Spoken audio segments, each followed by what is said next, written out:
Personal loan नहीं भरने पर क्या कर सकता है बैंक? लोन लेने वाले जान लें। नियम। Personal loan rule. आजकल जब लोगों को अचानक पैसों की ज़रूरत पड़ती है तो वे सबसे पहले पर्सनल लोन लेने का विकल्प चुनते हैं।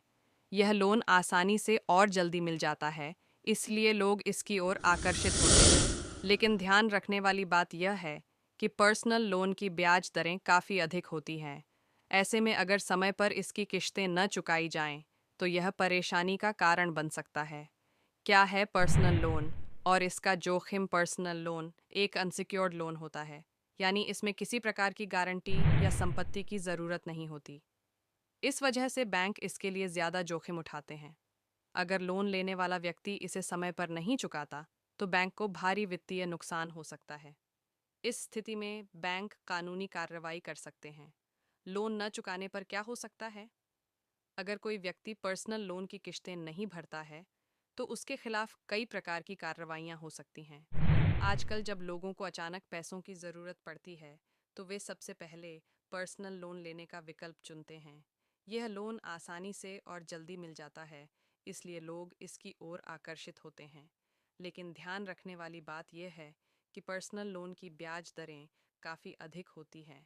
ऐसे में अगर समय पर इसकी किश्तें न चुकाई जाएं तो यह परेशानी का कारण बन सकता है। न्यायिक कार्रवाई। बैंक ग्राहक के खिलाफ कोर्ट में केस कर सकते हैं। संपत्ति और वेतन जब्ती। कोर्ट के आदेश से व्यक्ति की संपत्ति या वेतन को जब्त किया जा सकता है। क्रेडिट स्कोर खराब होना। लोन न चुकाने से क्रेडिट स्कोर पर बुरा असर पड़ता है, जिससे भविष्य में लोन या क्रेडिट कार्ड लेना मुश्किल हो जाता है। धारा 420 के तहत मामला।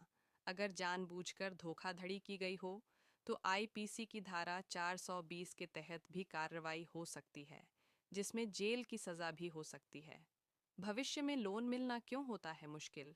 अगर कोई व्यक्ति अपने पर्सनल लोन की किश्तें नहीं चुकाता है तो उसका नाम क्रेडिट ब्यूरो जैसे सीबीआईएल में डिफ़ॉल्टर के रूप में दर्ज हो जाता है।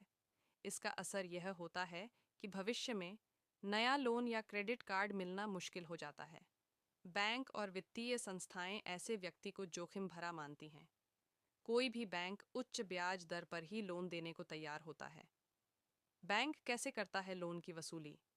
जब व्यक्ति लोन चुकाने में विफल रहता है तो बैंक वसूली के लिए कई तरीके अपनाते हैं। रिकवरी एजेंसियों की मदद। बैंक ऐसे मामलों में रिकवरी एजेंट्स को भेजते हैं जो व्यक्ति से लोन की राशि वसूलने की कोशिश करते हैं। लगातार कॉल और नोटिस। डिफ़ॉल्टर को बार बार फ़ोन करके और नोटिस भेजकर भुगतान करने के लिए कहा जाता है। मानसिक तनाव। कई बार रिकवरी एजेंट्स की गतिविधियां व्यक्ति को मानसिक रूप से परेशान कर सकती हैं। आरबीआई के नियम, ग्राहकों की सुरक्षा के लिए ज़रूरी कदम।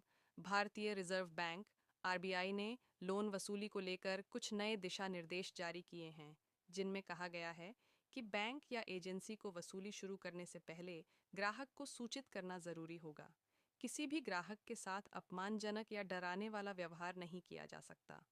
लोन वसूली की प्रक्रिया इज्जत और नियमों के अनुसार होनी चाहिए। कैसे बचें पर्सनल लोन की परेशानी से? अगर आपने या आप लेने जा रहे हैं पर्सनल लोन तो कुछ सावधानियां ज़रूर अपनाएं। ज़रूरत को समझें। केवल उसी समय पर्सनल लोन लें जब कोई और विकल्प ना हो। बजट बनाएं। लोन लेने से पहले अपने मासिक खर्च और आय का हिसाब लगाएं। समय पर किश्त भरें। हर महीने की ईएमआई समय पर भरें ताकि ब्याज और जुर्माने से बचा जा सके। ब्याज दर की तुलना करें। लोन लेने से पहले विभिन्न बैंकों की ब्याज दरों की तुलना ज़रूर करें। अतिरिक्त खर्च न करें जब तक लोन खत्म न हो जाए। अनावश्यक खर्च से बचें। निष्कर्ष, पर्सनल लोन आपकी तात्कालिक ज़रूरतों को पूरा कर सकता है, लेकिन अगर इसे समझदारी से नहीं लिया गया तो यह भविष्य की आर्थिक समस्याओं का कारण बन सकता है। इसलिए लोन लेने से पहले अच्छी तरह सोचें, भुगतान की योजना बनाएं और हमेशा समय पर ईएमआई भरें। ध्यान रखें, लोन एक जिम्मेदारी है, न कि मुफ्त का पैसा। इसे सही तरीके से चुकाना ही समझदारी है। एआईसी नॉलेज के लिए हमारे चैनल को सब्सक्राइब करना ना भूलें।